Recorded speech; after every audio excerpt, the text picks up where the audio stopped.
माता दी जय श्री राम। देखिए, कुल देवी देवता और पितरों की पूजा करने का आज एक उपाय बताती हूँ आपको। ठीक है, पहले तो ना आप अपने ना मंदिर को साफ सुथरा रखिए बहुत। और जिस भी कमरे में जिस जगह पे भी मंदिर हो ना, वहाँ पर ना चप्पलें ना निकालें। ठीक है, उस जगह पर कोई लोहे वगैरह की या ऐसी कोई टूटी फूटी चीज़ न रखिए। जो ऐसे रखने से भी मंदिर में भी नेगेटिविटी आ जाती है। मंदिर की जगह पे कुछ भी ऐसी चीज़ नहीं होनी चाहिए जिससे नेगेटिविटी फैले। ठीक है, मंदिर की जगह बिल्कुल साफ़ सुथरी होनी चाहिए। उस कमरे से बाहर चप्पल जूते निकलने चाहिए। ठीक है, और अपने जो कुल देवता होते हैं, पितृ देवता होते हैं, इष्ट होते हैं, उनका एक दिन निकाल लो।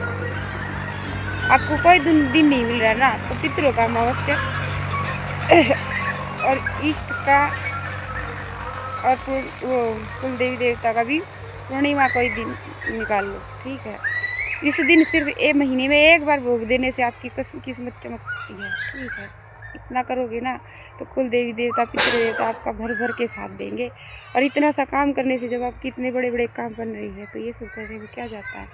हम पैसों के लिए 10 जगह घूमते रहते हो, 10 जगह जाते हो, तांत्रिकों मंत्रिकों के पास जाते हो। देखो, तांत्रिकों के पास जाने, भगतों के पास जाने से मैं यूँ नहीं कहती कि आराम नहीं लगता, लग जाता है, वो थोड़े दिन के लिए होता है। लेकिन जब एक मान लो किसी भगत के पास आप जाते हो, ठीक है, वो आपके ऊपर से नेगेटिविटी हटा देगा, वो हटा देगा एक समय के लिए। ठीक है, लेकिन फिर अगर आप अपने कुल देवी देवता की, पितृ देवता की, इष्ट की पूजा करते रहोगे ना, तो वो चीज़ आप पर दोबारा कभी अटैक नहीं करेगी। ठीक है, अगर आप पूजा पाठ भी करते हो और गलत आचरण में चलोगी ना, तो आप कभी भी सफल नहीं होगे। यहाँ सबसे बड़ी गलती हो जाती है। आप वैसे तो पूजा पाठ करते हो, किसी की बहन बेटी की तरफ गलत नज़र से देखते हो, ये सबसे बड़ी गलती होती है हमारी। इससे हमारे इष्ट और कुल देवी देवता रुष्ट होते हैं। ठीक है ना, और पितृ भी रुष्ट होते हैं। पितृ तो यूँ सोचते हैं, देख इतना अच्छा जन्म मिला इसको, ठीक है, और फिर भी ये किस चीज़ में भूला भटका फिरा रहता है।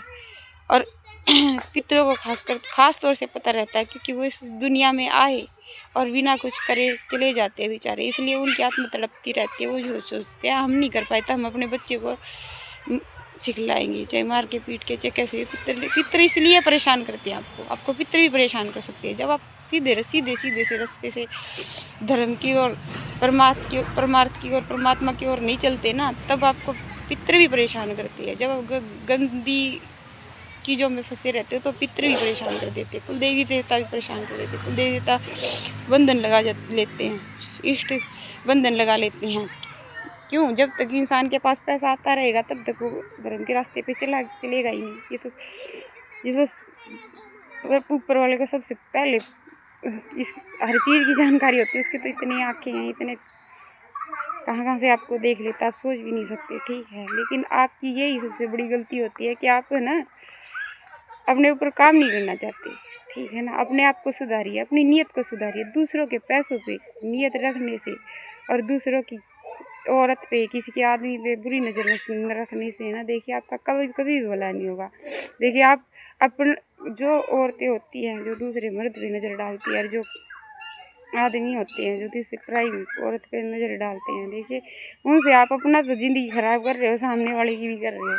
तो आपको दो तरह से मार पड़ती है, एक तो उनके पितर मार लगाते हैं, एक आपके पितर मार लगाते हैं।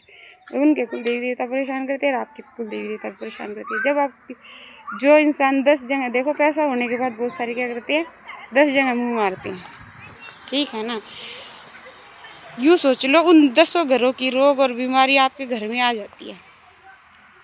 वो एकदम से दिखाई नहीं देती, वो धीरे धीरे दिखाई देती है। जब शुरू में तो आप चाव से करते हो, लेकिन जब पूरा रोग बन जाता है ना आपके घर में, तब आपको पता लगता है। फिर आप तांत्रिकों के पास भागते हो, भक्तों के पास भागते हो। भक्त कोई भगवान नहीं है। देखिए, वो जादू की छड़ी घुमा के आपकी कर्मों को नहीं बदल सकते। कर्मों को तो आपको ही काटना पड़ेगा।